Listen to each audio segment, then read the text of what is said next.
What's on, where, and when. It's the Talk of Nelson. NBS Talk Nelson.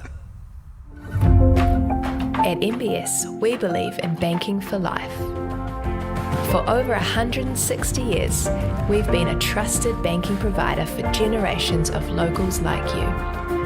We know our clients personally and build long-term relationships with them, offering flexibility by giving our staff freedom to make quick decisions to put them first. Experience banking for life with NBS. The Mako Rugby Roundup. Welcome to the Mako Rugby Roundup. I'm Chris Butler and welcome back Les Edwards once again. Great day. Good to be here. Got your colours on again, Les. You've been very patriotic lately. Oh, it's the Mako season. Gotta wear the colour. I should be wearing my polo shirt, actually. You should. It's Next just week. about getting warm enough. We're thrilled to bring you all things rugby in the top of the south. And before we dive in, I want to give a big shout out to our venue sponsor, the Turf Hotel, Main Road, Stoke. Thank you for their continued support. Check out their Facebook page for everything that's going on this weekend. In this latest episode, we're going to be covering what's happening on the first 15 rugby front in Nelson College. So Les will keep us up to date with that. International rugby, of course, a couple of massive test matches and a couple more on the way. And then, of course, the Mako season in full swing. It's going pretty well at the moment and a big challenge this weekend. And on that subject, we're very pleased to have Mako 138 and they call him Finlay Red Christie on the podcast. So did anyone in particular give you that nickname or? Yeah, it was actually James Lowe. Oh, was it? I hadn't even met him before. It was probably the first thing he said to me. I still remember it. We were out training at the gym and he came back from, I think it was his first day in, and he just walked up wearing a backs unit thing. And he walks up and just goes, "Oh, you must be Red, eh? You must be called Red, eh?" And it stuck since then. He just started calling me, and then stuck. Everyone else did it. So you just accepted it. Yeah, that was got to roll with it, eh? That's it. Got to roll with it. That's I've heard worse ones, so it can't be too bad. Welcome to the podcast, mate. It's great to have you here. You were born in Peebles, Scotland. Yep. Haven't actually heard of that place, so you have to tell us about that. But at age 7, you arrived in Pukekohe. So what brought your mum and dad and the family to New Zealand? First of all, tell us what you remember of Peebles, but also the decision to move to New Zealand. Yeah, so it's about it's a wee bit south of Edinburgh, Peebles. So I was born there. Moved around Scotland a couple of times before moving over here, and my auntie, my mum's sister, was already living over here, and we came and visited a couple of times, and I think mum and dad sort of liked it, so made the move over. So yeah. What do you remember of Peebles? Not too much of Peebles. I think we moved out of there relatively soon after I was born, but I remember a lot about sort of family over there, my cousins on my mum's side and my uncle and auntie and stuff, and my grandma. They all lived on the farm that my mum grew up on, a wee bit south of Peebles. So yeah, just lots of Christmases there and things like that. Luckily, been back a couple of times since. And I was going to ask that. Yeah. So in another lifetime, potentially, if the course took a different road, you might be wearing the flair of Scotland. Yeah, if my old man got his way, I would be. So he'd probably be happy, but nah, yeah, potentially. And obviously, the Kiwis knocked the accent out of you early. Yeah. A lot of Scotsmen that I meet that moved out to New Zealand, they've still got a broad accent, but obviously are very young and.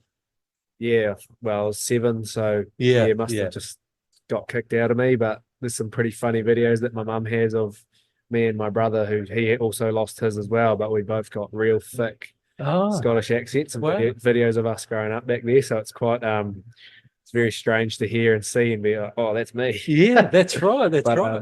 Yeah, and kids are like that, like parrots, aren't they? They're great impersonators, and they do. But if a few adults that have come out this way, they've still got their broad accent even years later. Yeah, well, mum and dad still have theirs. So I'm trying to think of the player that actually played for Scotland, and he played for Nelson Bays.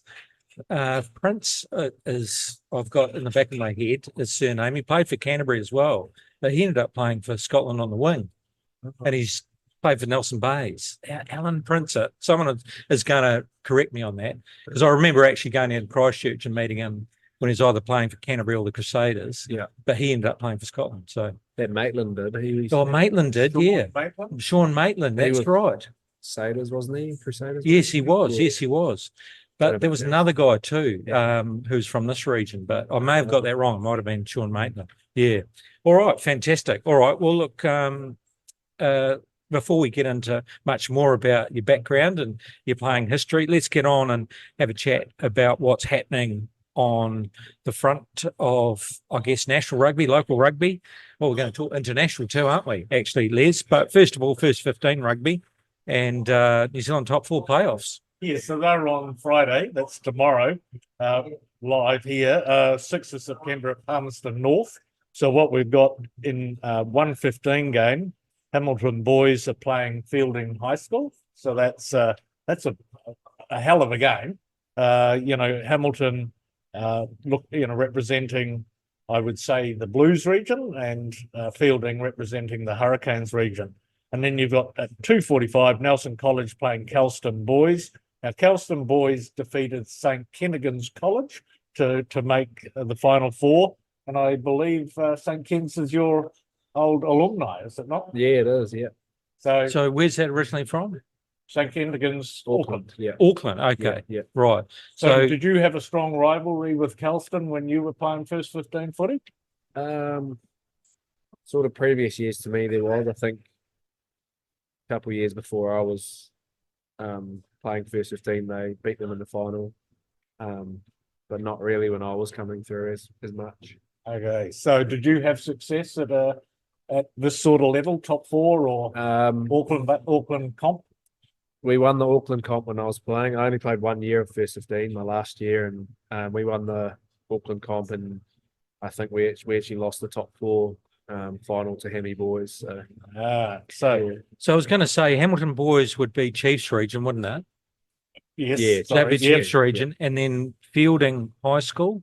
Well, that's in the Manawatu, isn't it? So I would have thought that's Hurricanes. That's Hurricanes, right? Yeah. Yes, that's right. Oh, So Chiefs sorry, versus you're right. Hurricanes, and then Yeah, Nelson Chiefs. College and Kelston, obviously. Auckland Yeah, and Kelston. South Island. Because I'd heard of Kelston, and obviously the Hamilton boys have got a massive history in rugby.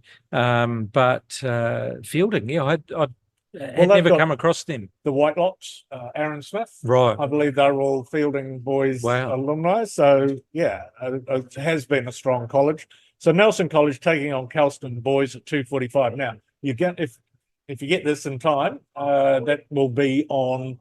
You go to Nelson College Rugby Facebook page. There's a link there to watch it live. Oh, fantastic. Okay. Then on Sunday, depending on the results of those Friday games, you've got a 3 versus 4 match and then the final. So all to look out for on Sunday after a busy Saturday. Yeah, and it's interesting, obviously with Kelston, so obviously do have a good side because, you got teams like Auckland Grammar and, some big sides there and they don't feature at all. So it's going to be a tough challenge up front, isn't it? But boy, they've had a great season. So wouldn't be surprised. No, there are some people who think that Nelson College should go all the way. And there's every chance they could, but this is a big challenge. Yeah. 2:45. Take care of Kelston boys, and then Sunday will take care of itself, won't it? Isn't that how you look at it? One go at a time. Yeah, that's the one. Okay, let's move on to international rugby. And first of all, we'll pick up Argentina versus Australia at La Plata. I've always said Australia were on the ride. You haven't seen the podcast before. There's a bit of history here. Oh, yeah. Because I'm always positive about the fact that, and I'm always cautious of Australia, that we write them off too quickly, because in the old days, they'd always come back, or they'd tip you up. And with Joe being over there, you would have had some time with Joe, so you would know his coaching style. And I just thought maybe, a young side, a fresh start, and they just started playing some pretty pacey rugby, but just making mistakes, as you do. The Wayne Smith always talks about that, doesn't he? Make a lot of mistakes and learn. And, they haven't had the rub of the green so far, and I just felt they were improving over time. But Les never backs me up. Oh no, on that. It says that they haven't got a chance. The only one was heard we had Braden Stewart. Said, oh yeah, no, I'd like to see Aussie do okay. But last week, Willie didn't back me up either. They haven't got a chance. Chris, when I saw this result, I was aghast. I thought, no, Chris is not going to let me forget. But yeah, well tipped, mate. Yeah. But I have to say, it was terrible conditions. It was absolutely pouring down. Yeah. And it was a last minute penalty, wasn't it? Yeah. So did you happen to catch any of that game? Watched the highlights. I Yeah. didn't catch the game, but yeah, like you said, Aussie they're a pretty new and young team, and the way Joe coaches, it'll take time for them to really sort of see how he wants to play. So it may not be this year or the next few games, but they'll definitely. So what is it? What is it that Joe brings to them? I guess just like a relentless, always on type of attitude, and whether it's at training or anything, just all that finer detail stuff. He's really picky about, so he sort of beats it into you, and like I said, it just takes a bit of time probably for it to. So is that a practice thing as well? You've got to actually practice what he's teaching. Yeah, I think so. It's all the habits and wee parts of games, whether it's individual skill areas or sort of as a team as a whole. And yeah, it'll take a wee while for them to gel, I think. But I wouldn't want to write them off. Yeah, because game. I did see that. I think I'd have to watch previous years' footage, but it seems like a faster game. They get it off the back of the ruck very quickly, which it's not unusual for an Australian team. But I just noticed an uptake of pace, but then occasionally one of the forwards is onto it, beats the gap, up it goes, but there's no one there and they lose the ball, and there's just these little mistakes. But I guess that's eventually everyone being on the same page. Is that how? Well, that's exactly it. That's one of his pet peeves, is a line break and no one there to clean the ruck. So I remember a few sprays from that in my time under him. Right. So yeah. They'll learn or suffer, right? Yeah, that's it. But the other thing too is that psychological thing it does to you. That habit of winning, which they've got to win, and it was tough conditions. It was pouring down, home turf. And Argentina this year, a very, very good side, aren't they? So they'd be pretty rapt about that. So it's going to be very interesting for the next test. Yeah. Do you think Argentina will bounce back? I do. You'll think they'll get the good? Yeah. I think they'll get an enormous rev up. Just like I think New Zealand might bounce back too. Because a week's a long time in rugby, so you can correct all of those errors that you made and the smaller detail, get that right. So both teams that lost have a chance to bounce back. Well, yes, they do. They do. But are we saying that Argentina is definitely a better side, or are we saying that Australia is slowly improving and now a few things are starting to hit? Hard to pick from that. Hard to pick? Yeah. So it's still a 50-50? Yeah. All right. Are we calling it, Les? I think Argentina wins this. Right. It might be a 12 and under type scoreline, but I believe that they'll win. It's being played in Santa Fe. Are you calling a draw?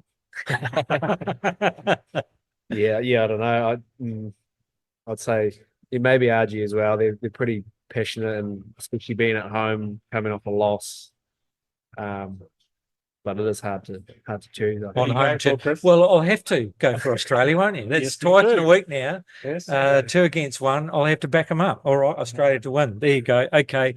The mega test at Ellis Park in Johannesburg and all the build-up, didn't live up to its expectations. My viewpoint was, and I think speaking to my neighbour, all the rugby experts, we obviously thought we were going to get a pasting.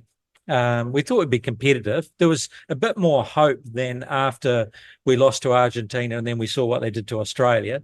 But then when we bounced back against Argentina, there was a bit more hope, wasn't there? And we thought, maybe we could. And I was very pleasantly surprised, obviously, up till the 65th minute. But I did always have a feeling South Africa would come back. But I just thought that maybe New Zealand had done enough. I guess from both parties' point of view, it was a game of lost chances. That's my observation. So you watched the game. What were your thoughts? Yeah, I watched it. Did you stay up? Nah, I watched the replay in the morning. Yeah. Yeah. It was a late one after the lights going out at Lansdowne. So, Yes. yeah, I guess the All Blacks will be gutted that they had that lead and lost it. That's, I guess, the talking point of everyone. So, yeah, I actually thought they were going to win that game before the game. Just the whole Ellis Park and being over there, it's such an awesome occasion. And like, if there's one game you're going to get up for as an All Black, it's probably that one. Now, remind me, have you played at Ellis Park? Yeah. And there was a game that we went over with Foster and we won that game. You were part of that. Yeah, I played in that game. That was a massive game too, so wasn't it? we It was lost- almost a similar mountain, wasn't it? Because Yeah. it was do or die. We had lost the first one. Yes. We'd just come off the series, lost to Ireland. Yes. There was all that sort of media stuff around the coaches and I guess bringing in Razor that year. And it was sort of like, yeah, if we lost that game, it was all over for the coaching group we had. So, yeah, it's probably up there. If you ask quite a lot of the older boys, it'll be up there as one of their most memorable victories, I'd say. Winning over there, the atmosphere, the crowd, everything. You know, you saw it on the TV. Just it's like nothing else you can really experience. Well, and I've spoken to some South African friends of mine saying that, you know, just getting to the park is an experience. If not, don't go. You know, a friend of mine's father said it's like the lions and the antelope, you know, as they come, It's you know, hostile, yeah. it's pretty If you're hostile. pretty If good. you're wearing black, you're going to get a lot of banter. Well, not only that, but the people that live there have to be cautious on getting to them. So it was a hostile environment all the way around. But tell us about, so did you have an inkling, because the mindset going into that game, could you kind of feel that it would be a similar mindset going into this game, or what was the feeling what did you think that they would I win? think so. And I think, I don't know, everyone's probably already writing them off, I guess, because the way Africa are playing, the team they've got, the way the All Blacks team is with, I guess, a few new players coming through and things like that, a bit younger maybe. But like I said, I guess you never really want to write the All Blacks off in games like that. So yeah, I always back them, and yeah. And you know, and even South Africa was saying that, weren't they? They were still treating them with respect. But Les, from your point of view, you saw the game. What did you see? I saw lost opportunities. Yeah. So there were opportunities that weren't taken. There was territory that was held and given away. And I thought that the discipline, or, you know, the penalties given away, was just desperation to try and stay in the game and prevent South Africa from scoring. So as the penalty count built up, you know, leading to that 65th minute mark, it was really hard for them to stay in that game, because they did have a yellow card penalty warning, and it was coming. But it wasn't that they were undisciplined, ill-disciplined. It was that they had to just keep scrambling to try and keep South Africa out. So, just sheer weight of numbers and sheer weight of replacement power, I think, ended up getting the better of them in the last 15 months. Yeah, because I felt that physically, you know, which was heartening to me, that we held our end up against their forwards. Physically, we were good, weren't we? I thought first 15 against first 15 was absolutely excellent by New Zealand, deserving of the lead. And surprisingly, quite a few mistakes in the South African back line. Was that just slippery ball, or do you think all of a sudden there was pressure? Yeah, I'm not too sure. I guess both teams had a lot of opportunities that they probably left begging, and yeah, like I said, it's probably that last 15, 20 that New Zealand will be most disappointed about, but because exciting that they'll get another chance this week. And the other thing that struck me is every time we went down there and scored, something would happen at the other end. Like Damien McKenzie caught the ball, got caught in our 22. TJ got a 50-25, bit of this with the ref and that. So every time we got an advantage, they just kept in touch. And surprisingly to me also, a couple of times they chose for the kick option, not for the drive, which just I guess, gave respect to the All Blacks that they were defending very well against the South African side. But yeah, I think that both sides would feel in the first half that South Africa didn't hit their straps in certain points. They made a lot of mistakes, but also the All Blacks didn't take advantage of, or a lot of penalties, as you let them back in the game, and also didn't take points when they should. And then, of course, it was always going to come down to that last 15. So I'm interested. You would not say don't go and give away a penalty if you've got to defend right on your line, right? You're going to do everything you can to try and stop them, right? Yeah. You're not just going to go, oh, I must take a step back here. You're going to go forward and try and nail them, are you not? Yeah. And then it's up to the ref, isn't it? Yeah, I don't know. Yeah, I guess so. Yeah, and I guess that's the other thing. If you're on your line defending, it's quite a fine margin, presumably, if you're having to make a call to try and stop a tackle and then trying to make it back onside.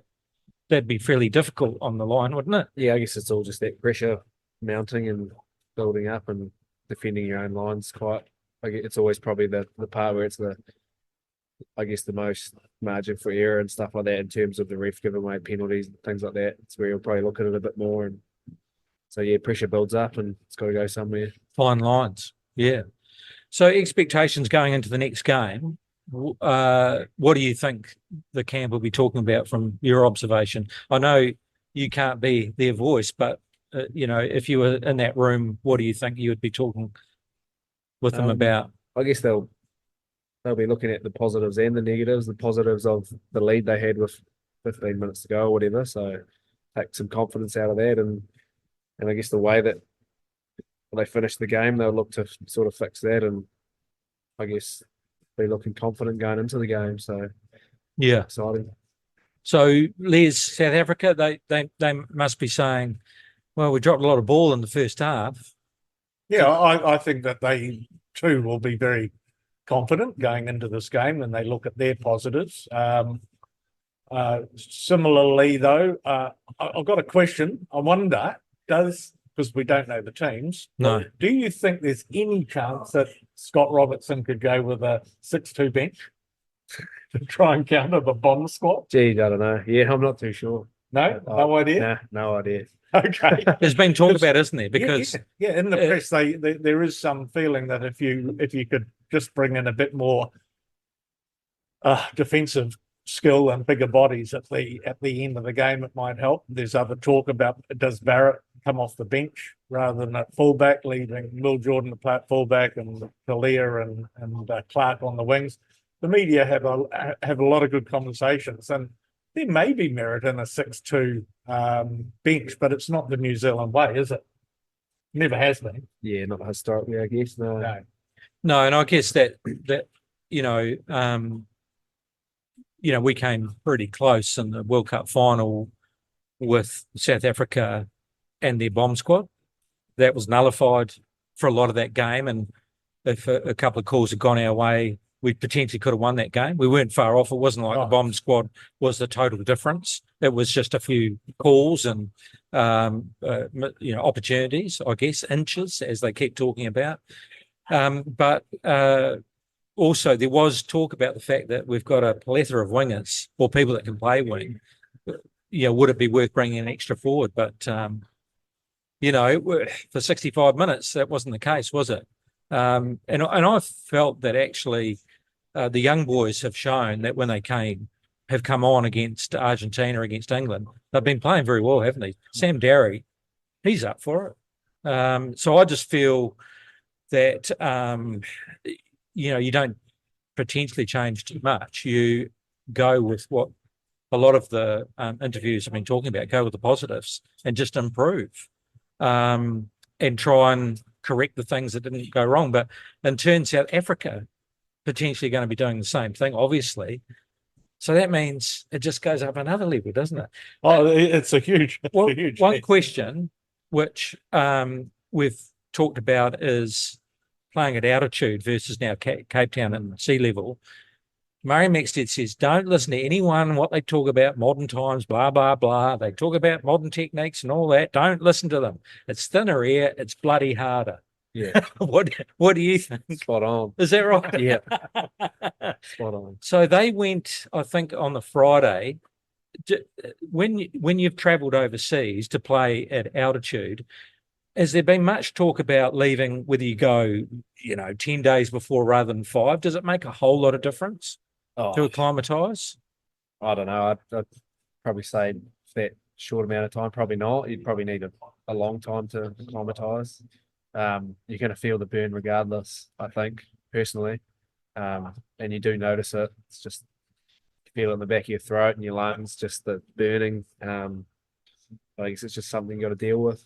So, if you're born there and you're brought up there, not really too much of an issue, but it doesn't make a difference if it's an extra 3 or 4 days or 5 days. Yeah, I don't know. Probably Yeah. not. Probably not in my eyes, I'd say. Yeah. You might get a feel for it a bit more and know what's coming, but you can only really do 1 or 2 more trainings. And Yeah. And so, both teams are going to be now playing at sea level, both on the same footing, really, aren't they? I mean, it's not as though South African team are suddenly acclimatised to mountain air.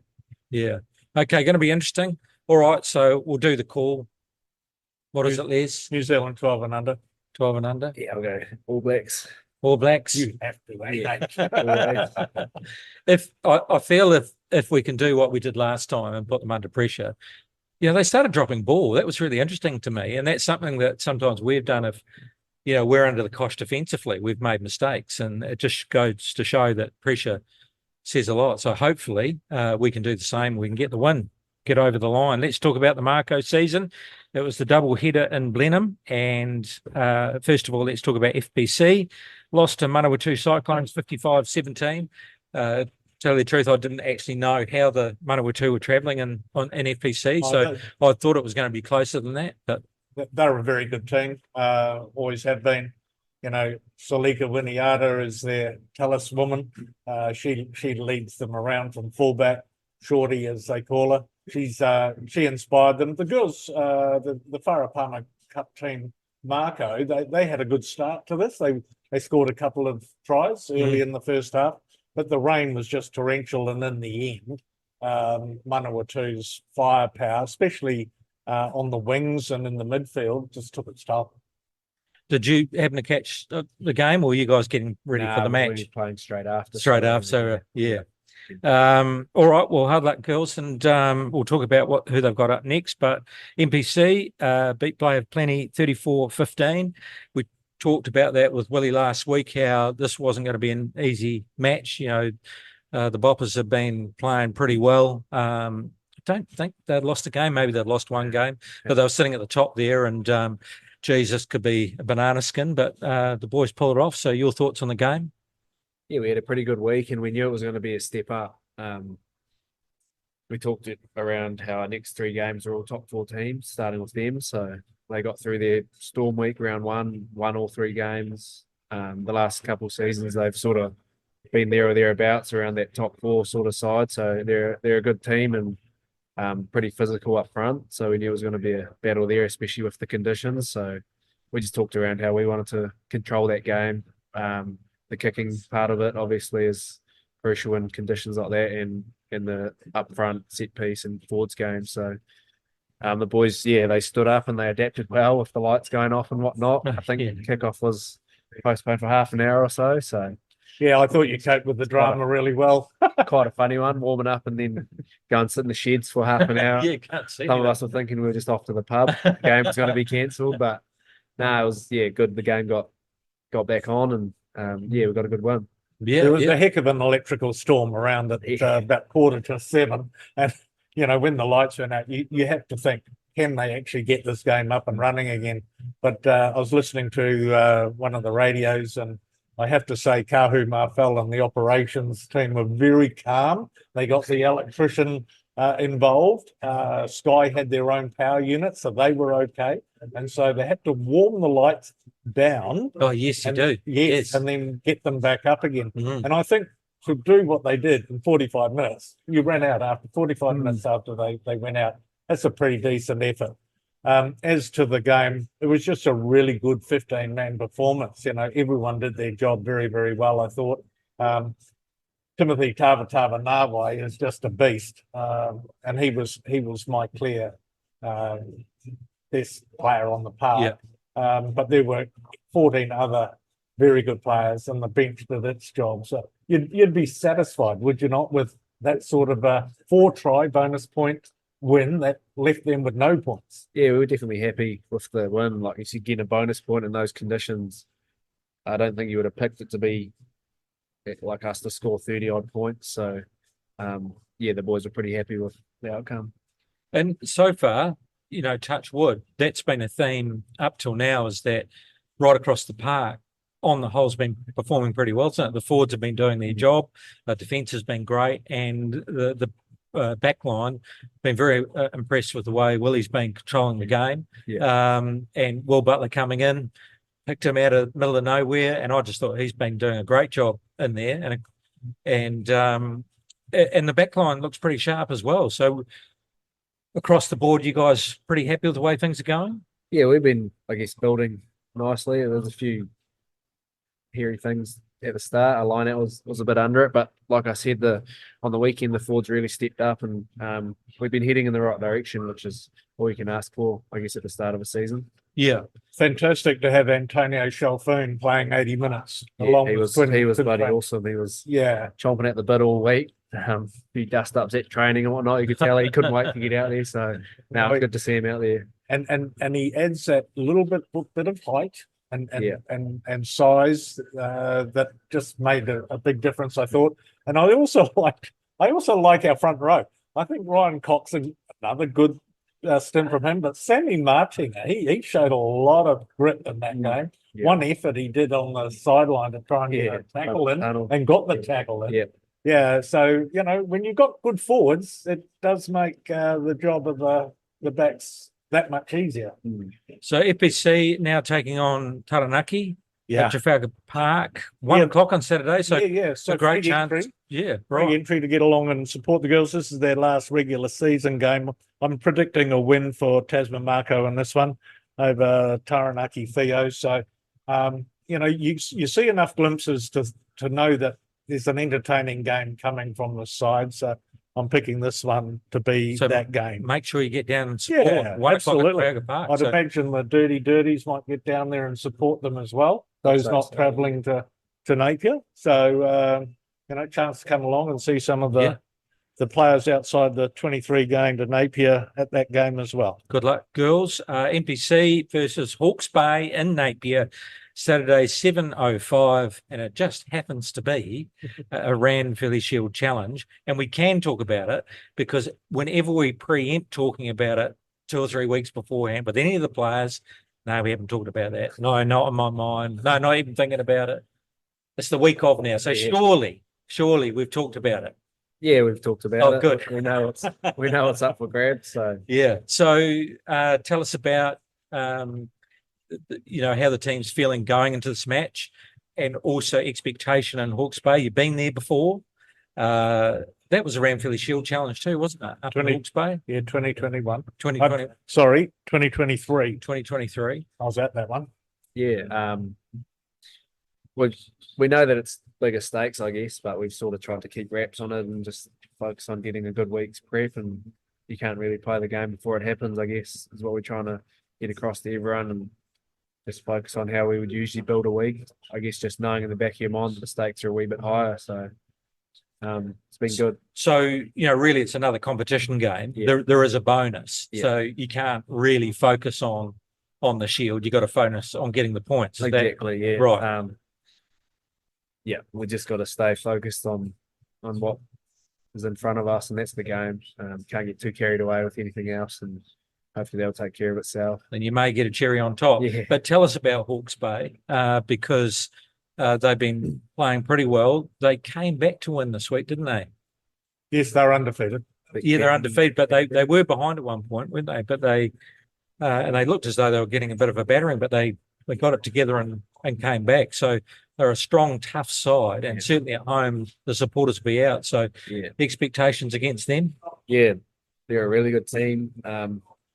They've historically really good at defending the Shield, I guess, especially over the last few seasons. So they've got a I guess, a core group of players that have been there a fair while now. And so they know how they want to play. And like I said, especially at home, they're a tough beast. So it'll be a big challenge for us, our toughest game yet. And but like I said, we're up for it and we're excited.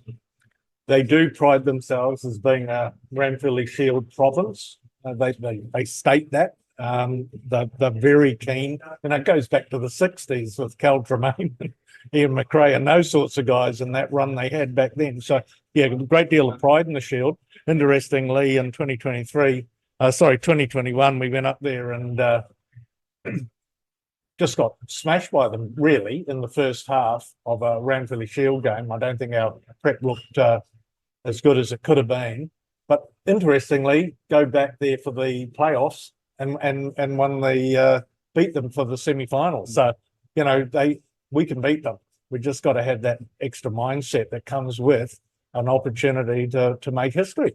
Yeah, and of course we want to play that down, don't we? It's just another game, and got to get the points. We can't think about the Shield, but now it's a chance to make history. It is for us, but for these guys, they got to play it trouble. cool. They got to play it cool. Yeah, well, have you talked about a chance to make history? Yeah, we touched on it. Yeah.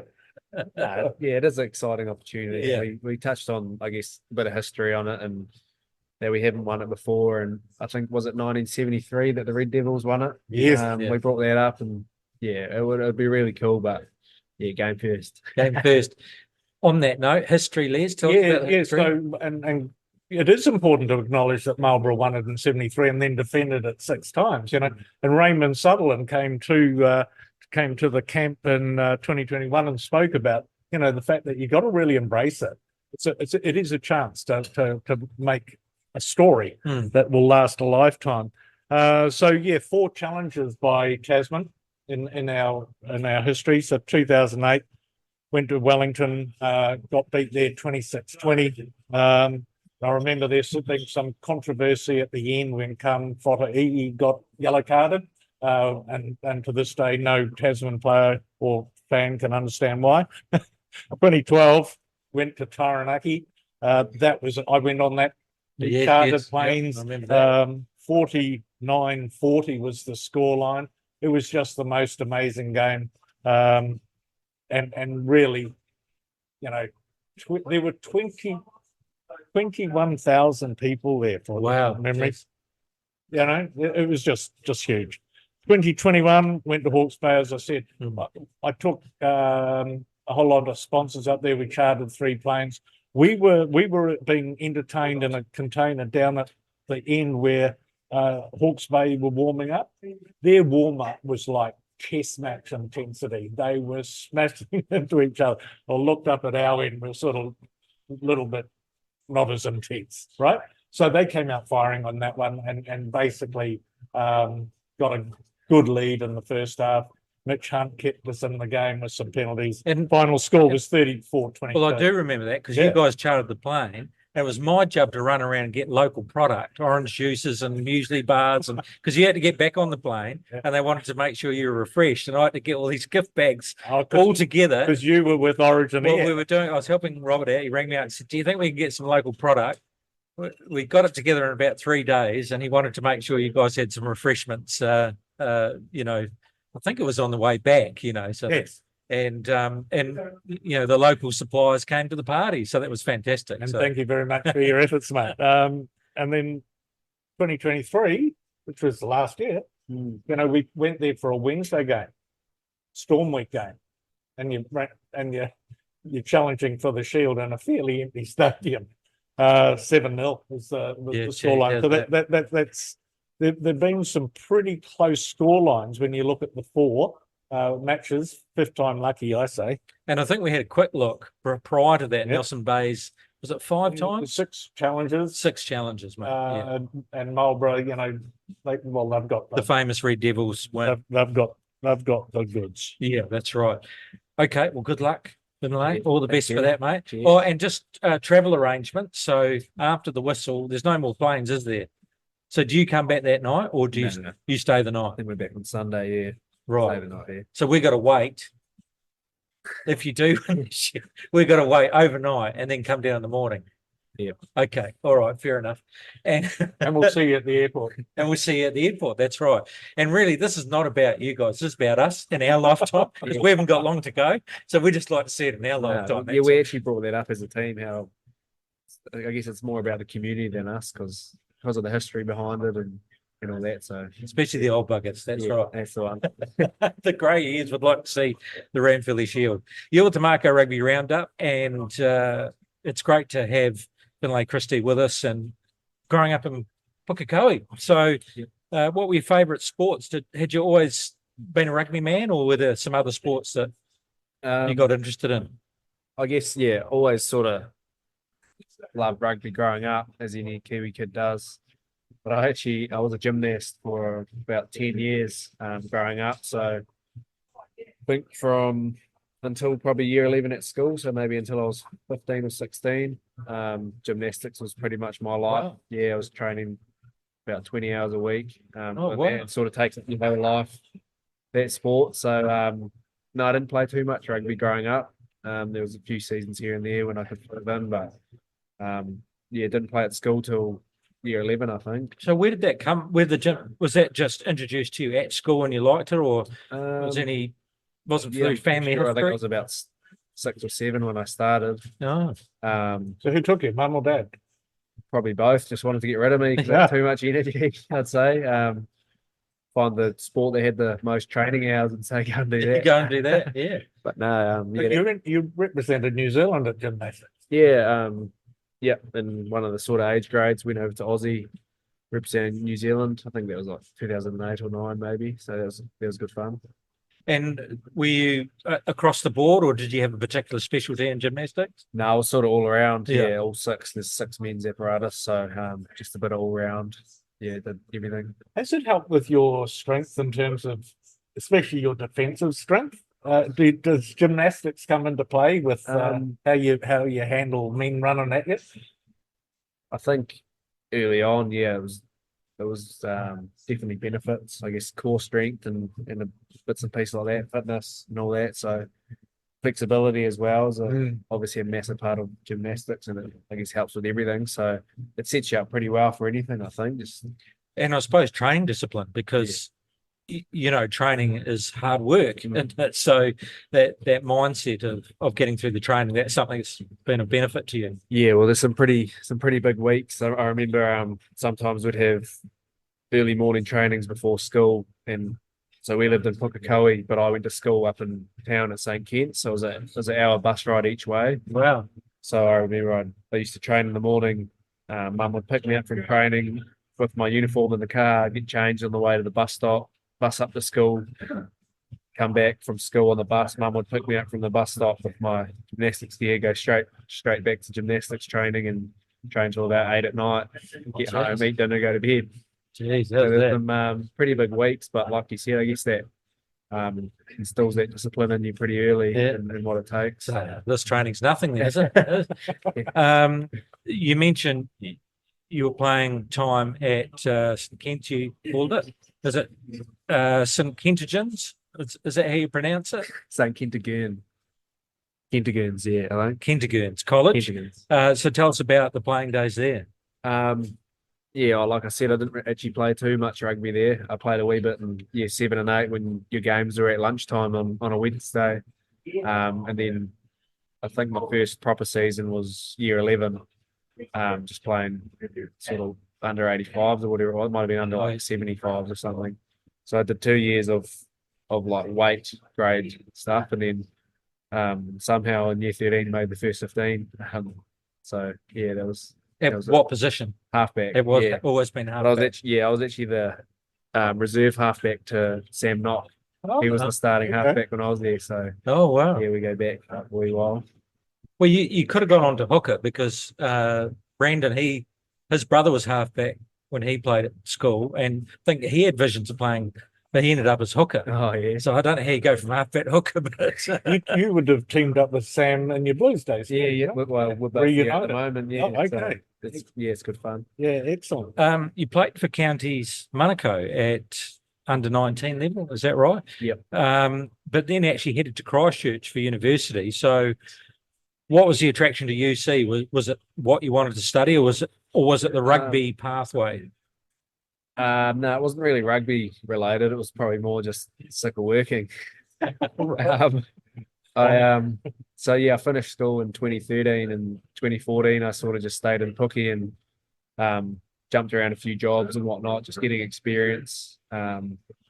And yeah, like I said, played counties under 19s, and then end of that year I was weighing up starting an apprenticeship or going to uni, and I had a good mate down in Christchurch, and I'd visited him a couple of times, and I guess I sort of loved it down there, and being able to get outdoors and go hunting and things like that. So I thought I'd give that a crack, and so I moved down there in 2015 to go to uni, and yeah, that's where I ended up at UC in Canterbury.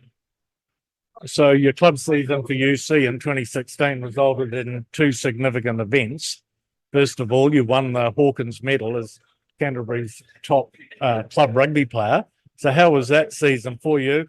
And who were some of the better known players that pushed you for that medal? Yeah, that was probably I guess that season probably was fine or helped my career start. Yeah, just went down there, was enjoying footy at UC in 2015, and then 2016 had another season there, and I guess yeah, went all right. Went all right. You're best player in the comp. And that's where I ended up getting my gig up here in Nelson. So. Well, that's right. That's the second big thing that happened was Canterbury didn't sign you, and very fortunately for us, Tasman did. So, who signed you? How'd that come about? Yeah, I think I actually made the Canterbury wider squad, I think, or something like that at the end of that season.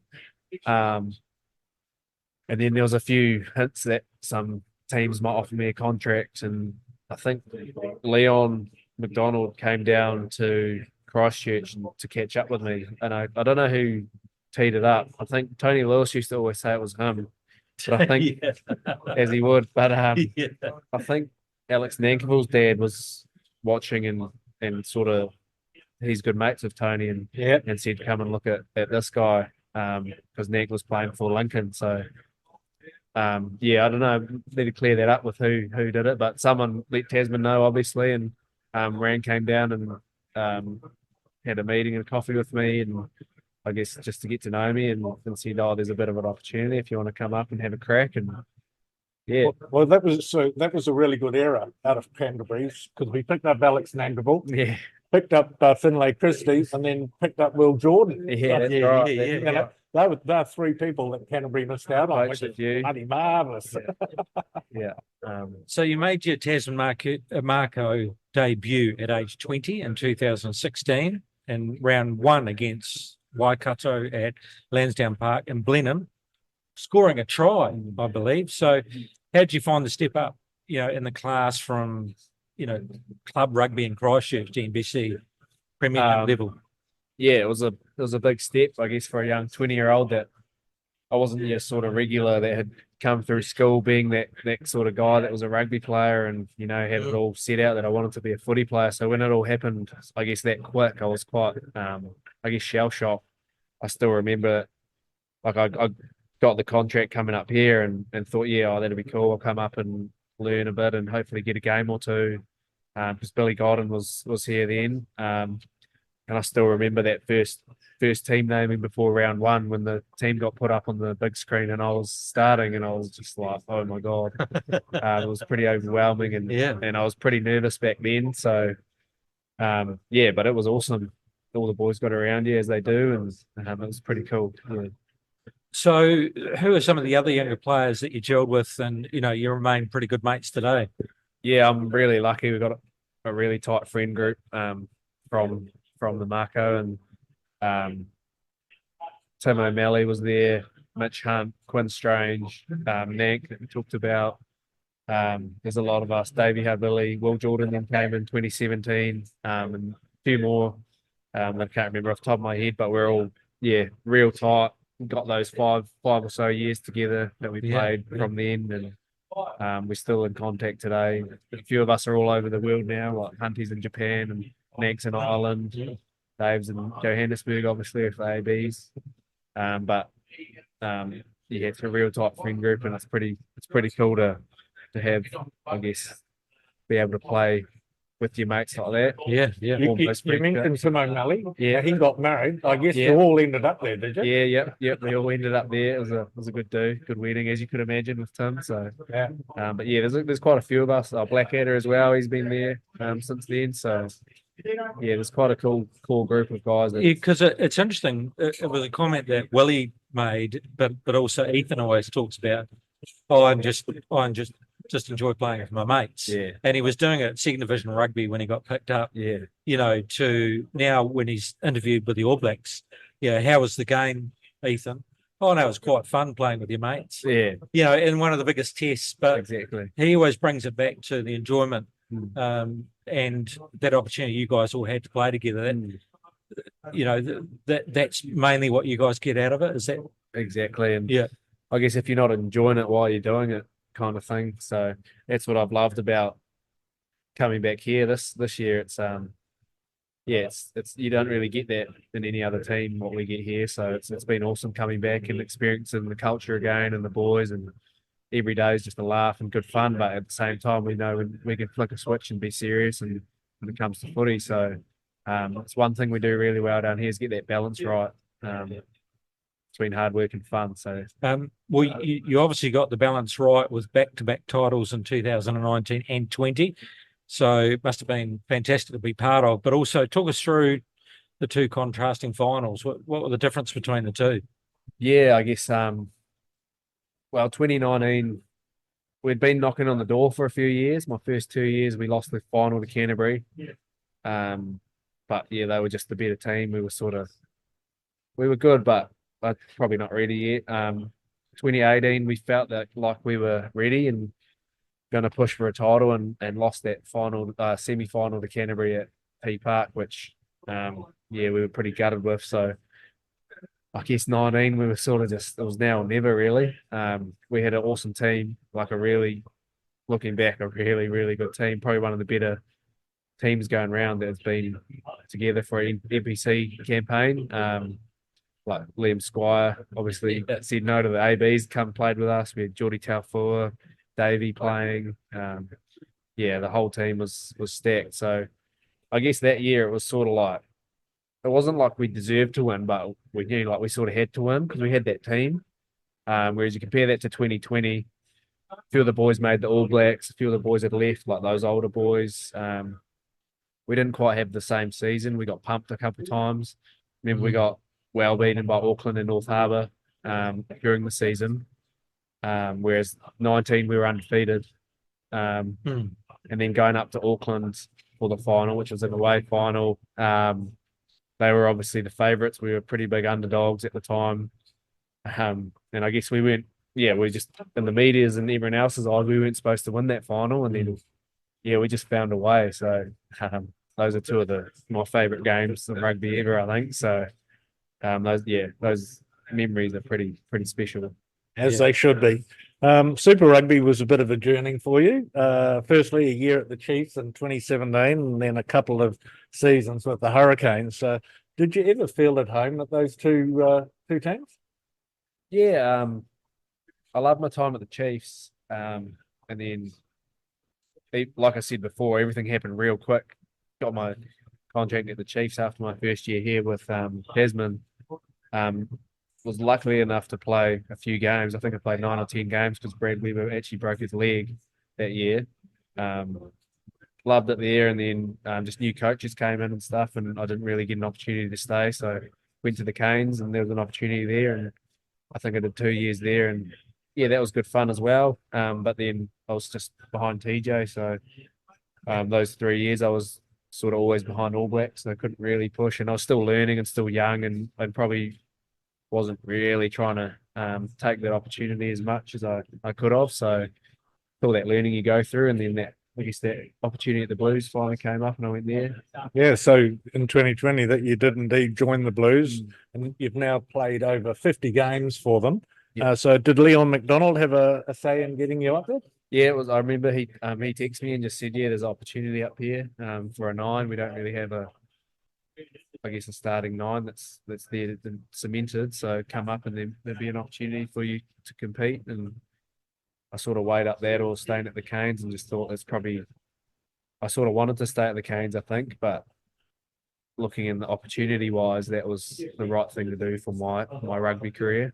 Going up there and fighting to be starting, because I guess to play well you need to play and fight your way in, but probably going to be harder to do that staying with an All Black at the Hurricanes. So yeah, I weighed that up and decided to go up to Auckland.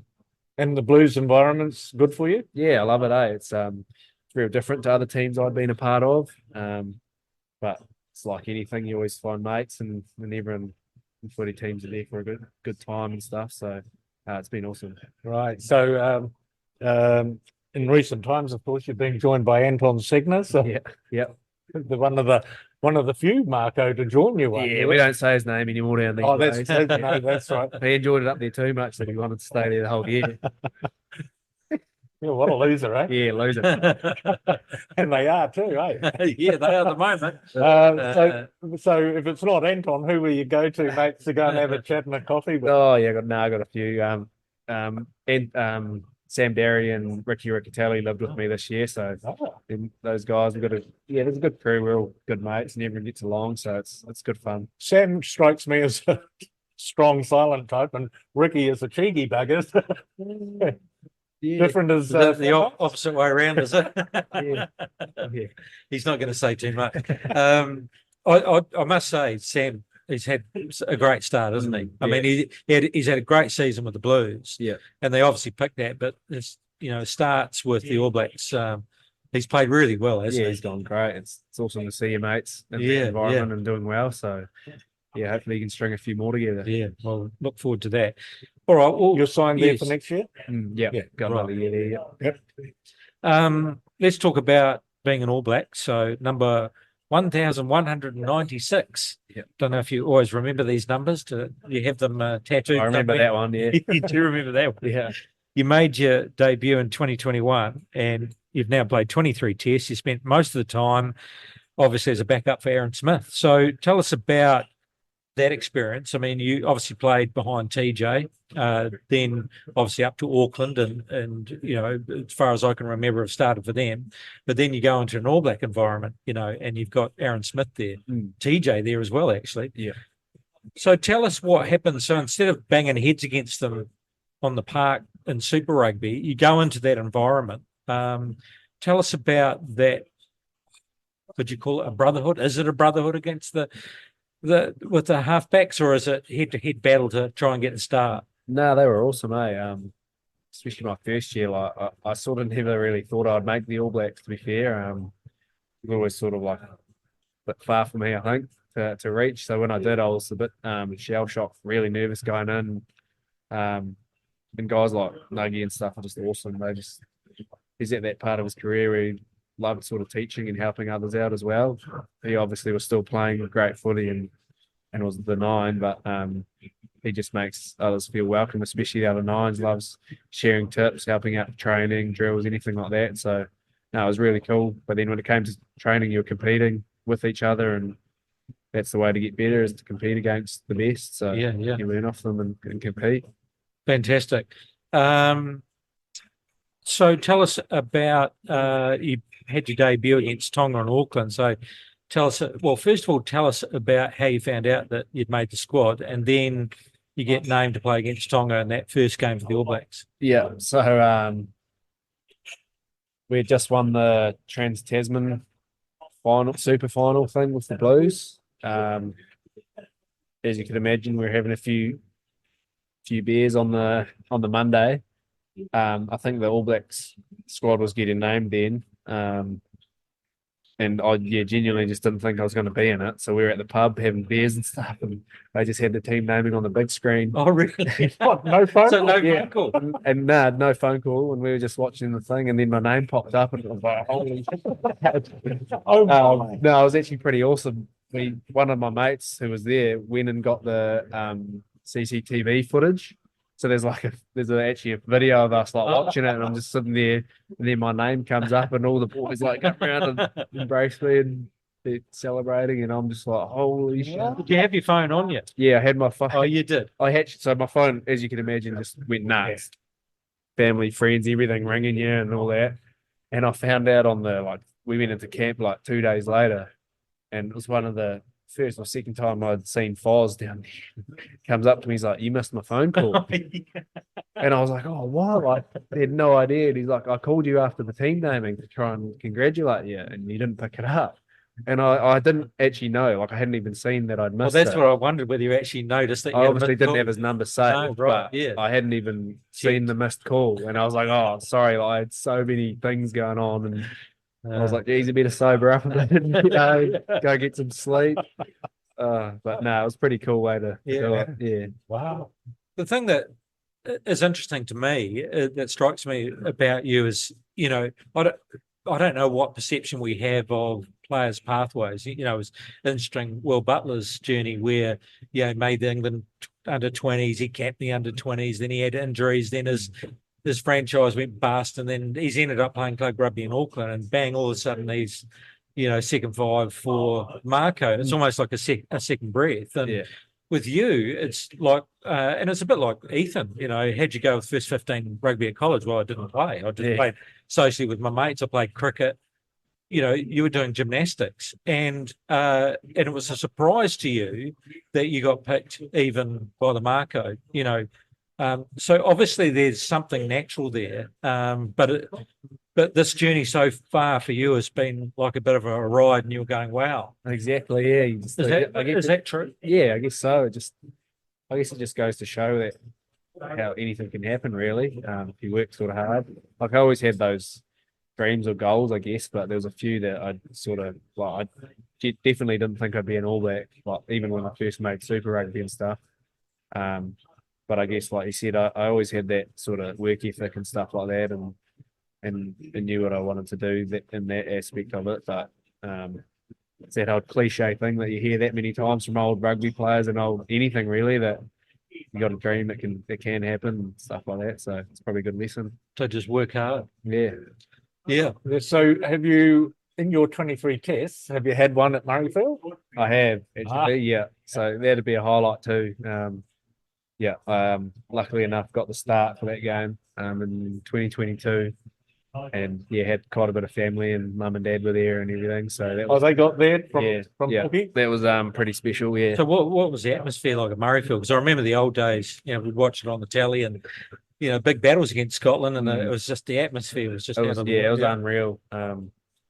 As every sort of test match over in Europe is, with their fans and everything. I guess the way they sort of all go to the pubs and stuff, and then most of them walk to the grounds and things like that. And then the Flower of Scotland playing was pretty epic. Yeah, the Piper on the roof. I'd watched that a few times, and that was pretty special. But I guess it was quite a close game too, so the home fans were up as well, which just adds to the atmosphere. But it was pretty cool, yeah. And lots of rallies from Peebles and surrounds. There was a fair crew of people there, that few old faces that I could remember and a few that I couldn't, but no, it was good stuff. How awesome is that? Yeah. You went on tour last year for the Rugby World Cup. So how was that experience? Yeah, it was great. It was like we said, pretty crazy experience. Awesome to be a part of and learn and go and play. And that it's a different type of sort of pressure and I guess intensity, and it's like a knockout tournament that you don't really get in rugby. We all, even in test matches and stuff, it's all just sort of test matches. There's not really knockout stuff. So when you get to that sort of quarterfinal, semi-final, and you're like, this could be us sort of thing, you don't really get that in the other thing. Yeah, well, that's funny. You often hear Artie saying, well, the good thing is we've got another chance next week. Exactly. But in World Cup, good thing is we're out of here if we lose. So, and I guess growing up as a rugby fan, you always just see the World Cups and remember the World Cup memories and things like that. So to actually go and be a part of it was really cool. Were you expecting to knock over Ireland in the semi, or I guess that's a silly question because you would be aiming to, but that was a heck of an upset in terms of world rugby. Yeah, we're always confident in any team we're going to play, right? And I remember we actually wanted to play them because I guess we had lost that home series in 2022. There was still a bit of hurt there. And they were obviously playing really well. Up there with, I guess, favourites to win the World Cup probably. So we knew that was just going to be a massive one that quarter. But all the old boys they led that week extremely well, and they were like, "Yeah, this is the game we want." And you saw it in the game how physical, and that was like a proper test match. So yeah. And your old mate James Lowe on the other side. Yeah, exactly. The one that gave you your nickname. Yeah, got bragging rights over him. That's that right. one. But, That's right. yeah. Say anything? Oh, he was pretty upset, so he didn't really want to rub it in then. But No. it's always good to go and, I guess, see old friends. And Yeah. pretty crazy where things can take you from us playing together on Team Park and stuff a few years before to going around like that full circle and playing each other at a World Cup for different teams. So that group 2016 onwards, you've actually played a lot of test match rugby with Mako players from that era, and against them too. exactly, yeah. Is it always great to have fellow Mako players around with you? Always. Like I said, we're so tight here that you get on with everyone. Just makes you feel that bit more comfortable when you've got good mates around. So there's 5 or 6 of us when I first made the All Blacks in there, like Shannon and Davey and Ethan, who I get on really well with. Tyrell, Mark and Lester were in there as well when Mark was playing here after that. So yeah, there's quite a few that get on with, which is good fun. Yeah. And a massive final, wasn't it? I mean, it really could have gone either way. But a chance to play in that final, just an amazing experience. Yeah. It's didn't get the goods, but I mean, you could certainly say, well, I played in that final. exactly. Obviously pretty upset with the result and stuff, but looking back now, it's pretty crazy that you can even say you played in one. So it's pretty cool. So obviously still a season with the Mako, but you're signed for the Blues next year. Of course, the story with the All Blacks isn't over because anything can happen. There's still form, there's still potential injury. So what do they say to you in the meantime? It's like, keep your boots warm, or does anyone have contact with you while you're playing the Mako season, just in case? Or bits and pieces, I think, especially with this new coaching group. I think they want to try and stay in touch with people a bit more. So I had a wee bit of feedback, obviously, before they named the team that I didn't get picked in, but just trying to get back to playing some pretty good footy and trusting my instincts and stuff like that. So the main thing is you folks, you said before, is just do the hard mahi and play your rugby, and the rest will come. Yeah, I think so. I had a bit of a broken up year this year with injuries and stuff, and probably wasn't quite at my best at the end of the super season and those first couple of tests. So I guess deservedly got told to come back and play here, and I'm still going to try and fight to get back in there and try and play some good footy down here. So it's always the goal. Yeah. Well, I have to say it's a fine line in Finlay, because I think he played really good, consistent rugby, and I was surprised, especially with the experience. You don't have to make any comment. That's my comment. And at least they swapped me out for another Mako boy. That's good. Yeah, well, that's right. I mean, the benefit for us is that we get you the Mako, and so far travelling, really, really well. So, congratulations on that, and look forward to for the rest of the season, and of course, the Blues next year, and that'll be interesting because I don't know if they got the same coaching group as. I think so. Same coaching group, and then what's Leon going to do? So that's going to be very interesting too. You might get another phone call from somewhere else. Hope it's not Scotland. Can't be. No, we can't. Too late now. Is that right? Is there 3 years? If they change the role, is it? It's 3 years. A 3-year stand down. If you're eligible for that country, I think it's 5 years if you aren't a citizen. So like what James Lowe did is now 5 years, I think. So even though you played for the All Blacks, potentially there could be a stand down period of 3 years. Yeah, and then potentially the player player of of Scotland. I guess all those. There's quite a few from Aussie and stuff that went and represented Tonga and Samoa at the World Cup. So I think it's that sort of Yep. Well, we don't want that. Get back in the All Black. We don't want to lose them to Scotland, that's for sure. But obviously the other big one is this weekend, Hawke's Bay, Ranfurly Shield, Les, and wish the boys all the best of luck for that. Absolutely, I'm Yeah. excited for them, and I just enjoy it, mate. Embrace it. It could be a changer for all of us. Yeah. Best wishes. Thank you. Cheers. Yeah. Well done, mate. And look, just fantastic to have you in. Congratulations on the career so far. Fantastic to hear about your history. Good luck with the rest of the season, the Blues, and of course, you never know, the call-up may come. So keep the faith, keep playing hard. Well done, mate. Cheers, Chris. Yeah. Thanks. All right. Thanks, Les. Life just gets better and better for you. Nowadays, it's just golf and rugby, isn't it? You going to be getting up, or are you going to have to sleep in? So I'm going to go and watch the girls. Then I'll definitely be at the local to watch the Mako Challenge. As for 3 a.m, That's a tough one, isn't it? yeah, at my age, I might get up and niggly watch it. time, isn't it? It is a Yeah, niggly it's- time. Yeah. Well, So we got up at 7, yeah, or that's the whenever. way to do it. But had a client come in, South African. We didn't have much of a meeting. We just talked rugby and we talked about that test. They got up at 3 a.m, bacon and eggs. Yeah. Whole family turned out. So the South Africans were doing it hard on that night as well. So it's going to be a great match. But even better, we've got the Mako with the Ranfurly Shield challenge. So lots to look forward to. Thank you, Les. Thank you, Finlay. And best wishes and thanks to the Turf Hotel, Main Road, Stoke. Make sure you check out what's on this weekend. You can catch this and other podcasts on talknelson.co.nz and on Spotify. Just look for MBS Talk Nelson and on our social media channels, Facebook and Instagram. Thanks for listening, and we'll talk to you again next week. Wait. The Mako Rugby Roundup. What's on, where, and when. It's the Talk of Nelson. NBS Talk Nelson.